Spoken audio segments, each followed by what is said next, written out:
Now, Billy, it's lovely to be here in the beautiful town and townland of Askeaton in County Limerick on this start of what one might call the Easter weekend. That's exactly it, Jonathan. How those people, gave their lives for this. Yes. And we should respect them. And what we're doing is remembering them. You are, John. Well, you are too, and the IRB, but... well, the IRB founded the whole, because yes. Without them, we wouldn't have anything. They founded the GA, the first sovereign dollar-area government. Yes. It's all IRB. And it's a shocking that it's all airbrushed out. Yes. And nobody knows anymore.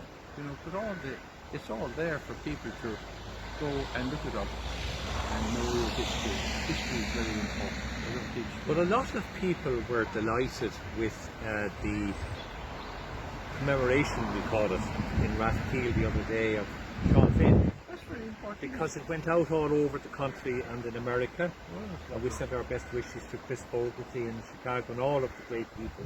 And we'll send it to Joe Biden today. Yes, Joe Biden, President Joe Biden. That's very important. And his Irish connections. Yes, I'm very proud of it. And this is where his Irish connections come in. Yes. But it's so important, John, what you're looking at here, and you'll probably show it afterwards, is there's the Public na HÉireann, the Provisional Government of the Irish Republic to the people of Ireland. That is the foundation document of Ireland, and that's where we're going to show that, and we're also going to show what it was all about is the sovereign Dáil government by the will and wish of all the people in the 1918 32 county election. That's been airbrushed out. That is the conflict between the Sovereign Republic of Ireland and Britain, because they called that election on the 14th of December 1918, and on the 28th of December 1918, IRB Sinn Féin, which is the political wing of the IRB, they won 73 seats out of the 105. That's the mandate we have, to have our sovereign Dáil government. And as you know what happened then, King George V and his government refused to recognise that sovereign Dáil government, and he sent over the Cairo gang to execute and annihilate all those members of the sovereign Dáil government. And with Sam Maguire of GAA fame, the Sam Maguire Trophy, he was the intelligence officer for the IRB. He was also my granduncle's secretary in Vaughan's Hotel. And he studied for the British Civil Service, and he got into the post office in London.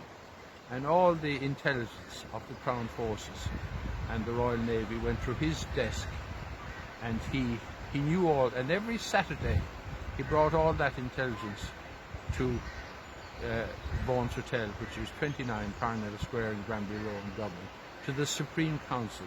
So they knew everything that was going on in Britain and in the world at that time, because they had all the intelligence.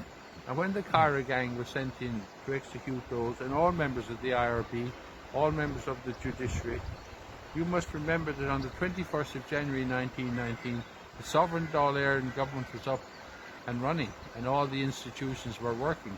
Michael Collins was Minister for Finance, just to give it one mention. Yes. And that's very important. On the 6th of December 1921, he was only Provisional Minister. And ever since, they will not respect the democratic wishes of the sovereign Dáil people, all 32 counties, the largest territory in Europe. We go right from down the Irish Sea to the United States of America and Canada. We brought sovereignty to, and here we are in Askeaton, which is a beautiful place. Absolutely beautiful. And there's the castle, we'll show you that, yes. and the friary. Christopher Columbus came to that friary for information on the Brendan voyage. He couldn't have got to America without all the knowledge that they had. He got from here. From here. From the monks here. From the friars here, that's where he got all that information. It's still there today for anyone. It's incredible. And Sir Nicholas Malbay, he burnt it. Britain didn't want anyone else to have that information. They wanted to, and they were known for their ships and their sailing and controlling the waves and all that for trade. But unfortunately, Britain doesn't have sovereignty. Britain has royalty. and that was Henry VIII. He changed the monarchy to a corporation. That's what they are today. And he said he would declare himself Diamond Raw. He was equal to God. He fell out of the Pope. And Roman Christians believe that only the Pope in Rome, Christ Vicar on earth, the Pontiff, can anoint the sovereign. And they fell out and they went into all those countries without sovereignty. If you go into a country with sovereignty, you respect that country's sovereignty. Yes. You respect those people. And you respect the assets of those people and of the state. You respect the land and the water you're on. They're all, and sovereignty comes from God. Whereas a corporation is man-made, the same as an institution, any of those. They're man-made, but sovereignty comes from God, and that's it. And when John was going to read the proclamation, and he will tell you, that will tell you exactly the foundation, and you'll understand exactly your intellect and reason and your five senses. It's Homo sapiens, and we said about you put your 5 hands up in the air. It's a beautiful day to do it, and there's the harp signs. You put your left hand over your right hand, and there's the harp, and that's the sunship and the moonship, and there's your harp, and there's the wheel. All the instrument how man learned to write, everything is on that, and your intellect and reason and your 5 senses, your Homo sapiens, and that's what God gave us, and that's what Christianity, Celtic Christianity, was about. Those 2 5-string harps. They're in the forecourts in Dublin, but they're not properly lined, which is an absolute disgrace. And we know nothing about our because it's all airbrushed out, where a foreign country wants to control us, and we say that's wrong. You have an intellect and reason and your 5 senses, and all those people that we will mention. Yes. They went out. They did. And they took on. And they sacrificed everything. Yes, everything. Yes. Everything. And for you to get a better way of life. And that's what it's about. All people are sovereign. And that's it. It's Homo sapiens. And you can understand that, how you write, everything will show you on the harp of that. And look, there's the sovereign seal. And the harp is the covenant between God and man with all the information for his planet Earth and our civilization. That's the sovereign seal. That's 12 strings for Dáil Éireann. You put that up to the mirror, it's on your passport, and you see the harp of the psaltery. So you see what I'm telling you, the sunship and the moonship. And that's how you understand all mathematics, all science, all astronomy comes from those 2 5-string harps. All technology today comes from those.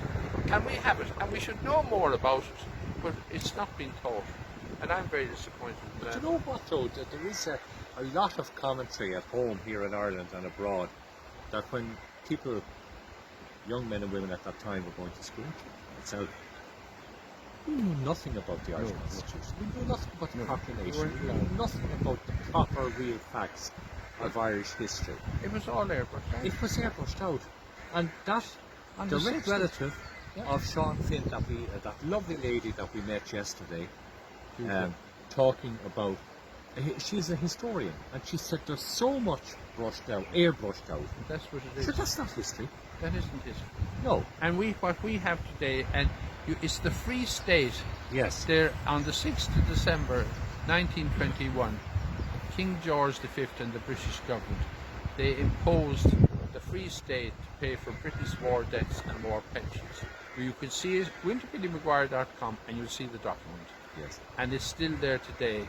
And if you go into Money for Ireland, you can read all about it there. There are books there. If you go into our website, you'll get all that information for yourself. And we're happy to give it to you. Okay. But there they are. Those the people that gave their lives. And look, and look, the 21st of January, 1919. Yes. And you can see all that. Yes. And there's the sovereign seal of Dáil Éireann on the tricolours Sovereign Republic of Ireland, green, white, and orange. And that's our tricolour flag. Okay. Thank you, Billy, for that. Sure. Well, I know people really want to hear more from you, so it's all on BillyMcGuire.com. That's it. .com. So you're going to read. Yes, indeed. I'm very honoured. This is what Pierce outside the GPO. outside the GPO on that fateful day of 1916 as we approach. And that's it. And the whole purpose was to get a sovereign Dáil Éireann government. Yes, yes. Dáil Éireann, unfortunately, has never sat in Leinster House. Leinster House was purchased for the Free State and for Britain's, to pay for Britain's war debts and war pensions. What are we doing paying for Britain's war debts and war pensions? Look at the information we have here. And that Right ground on our is belong to the sovereign people. And we'll read that in a moment for you. Right, well, this what we'll do then is that at the end of reading the proclamation, we'll finish with part 1, and then we'll do another tour here of part 2, because we're going to read out, Billy's going to do it, of the local names that were associated with our fight for freedom. And I think that's very important to recognise the people to remember of those people who gave their lives. Great men and women, yes.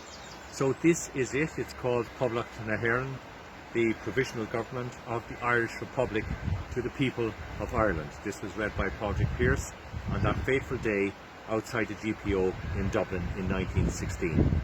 It goes on to say, Irish men and Irish women, in the name of God and of the dead generations from which she receives her old tradition of nationhood, Ireland, through us, summons her children to her flag and strikes for her freedom.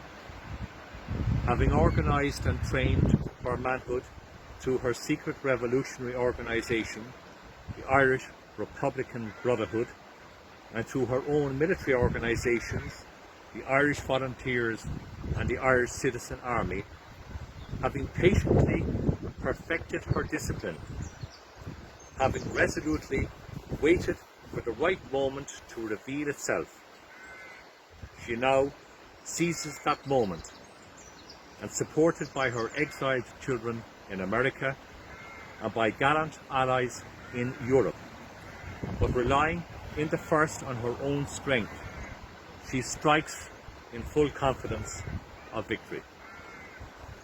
We declare the right of the people of Ireland to the ownership of Ireland and to the unfettered control of Irish destinies to be sovereign and indefeasible. The long usurpation of that right by a foreign people and government has not extinguished the right, nor can it ever be extinguished except by the destruction of the Irish people. In every generation, the Irish people have asserted their right to national freedom and to sovereignty. 6 times during the past 300 years, they have asserted it in arms, standing on that fundamental right, and again, asserting it in the arms in the face of the world. We hereby proclaim the Irish Republic as a sovereign, independent state. And we pledge our lives and the lives of our comrades in arms to the cause of its freedom, of its welfare, and of its exaltation among the nations. The Irish Republic is entitled to and hereby claims the allegiance of every Irish man and Irish woman.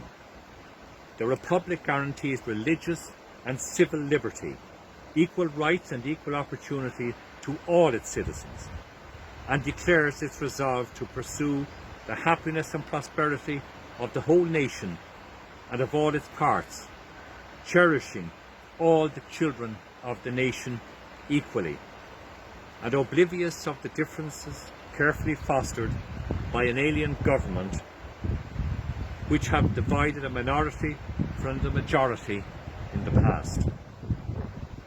Until our arms have brought the opportune moment for the establishment of a permanent national government, representative of the whole people of Ireland, and elected by the suffrages of all her men and women, the provisional government hereby constituted would administer the civil and military affairs of the Republic in trust for its people.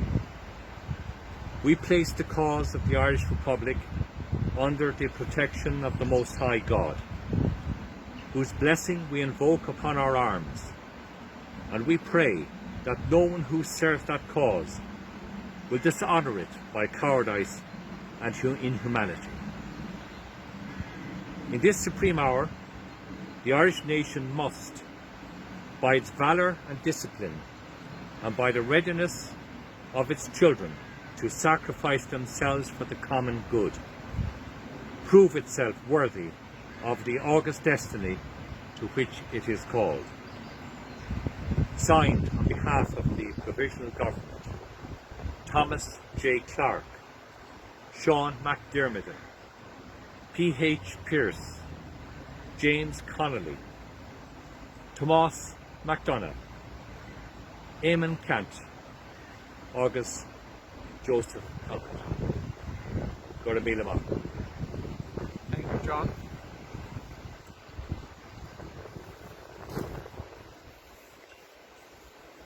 And that concludes part 1. We'll be back with you very shortly with part 2.